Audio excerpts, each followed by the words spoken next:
Hey, everybody. I am back and I am Candace with I Educate Educational Coaching Services. And I just had to come and do something a little different because I pretty much had something on my mind.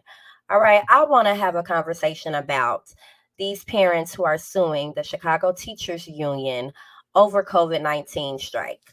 All right. Again, I believe that this strike occurred in January of 2022, but right now, my brain just can't pretty much function because time has passed and everything has moved so fast away from all of that. But their lawyers who are representing them are basically saying that the strike was not COVID-19 related. Parents were expecting their children to go back to school and without any interruptions. And because of the strike that occurred 5 days after our return after Christmas break, they had to come out of their pockets with expenses for childcare so that they can return to work. So their argument also includes that Miss Stacy Dates, Miss Stacy Davis Gates, excuse me, this was only done for political gain so that she can become president of the Chicago Teachers Union and to get Mayor Brandon Johnson into the mayoral seat in Chicago. So there were other information, and I got this from an article. I really should have wrote down the source before I began screenshotting the information. But they were basically, being rude, in my opinion, talking about how educators are making twice as much as low income parents, and how there are 76% of our parents who are low income. And I look at that as just a deflection because I believe the parents who are suing Chicago Teachers Union, I believe that they are not in that 76%. And that's just my opinion. I could be wrong. Um, but I can guarantee you that that strike had everything to do with COVID-19 and safety. I have had colleagues, other teachers in other schools with evidence of how things were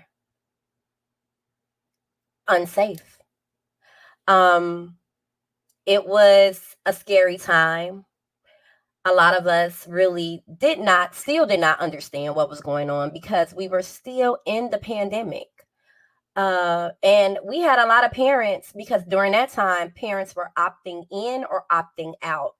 And I can guarantee you, for at least in my school, we didn't have enough students to fill both pods because we had, certain days where, kids in pod A will come, certain kids in pod B will come, and I didn't have enough students to fill in for pod B, but I still had to report to work. So we were fighting, we were striking for those schools. And maybe it wasn't the school that these parents who are suing the Chicago's Teachers Union, their school had everything that was needed. However, there were many schools across the Chicagoland area that were not. And we stand in solidarity. And with this evidence, we all decided to whether you vote yes or you vote no. And here's the proof, because there was in this same article, and I've also read other articles and seen this video of, I should have wrote his name down too, y'all, but seen this man who has been a part of the Chicago's Teachers Union and worked there for over 10 years. And I blatantly heard him say that there was not a vote. But look at here, look at here. There is confirmation of my vote. And yes, it was in 2022. And look at that beautiful number 111. Okay. But anyway, there is some miscommunication now here, you all. And That is part of the reason why I am here. Part of the reason why my business is has been created. We all need to understand education, not assume, you know, there is a thing called fake news out there. So you want to make sure that you keep yourself educated. And I hope to see you soon as you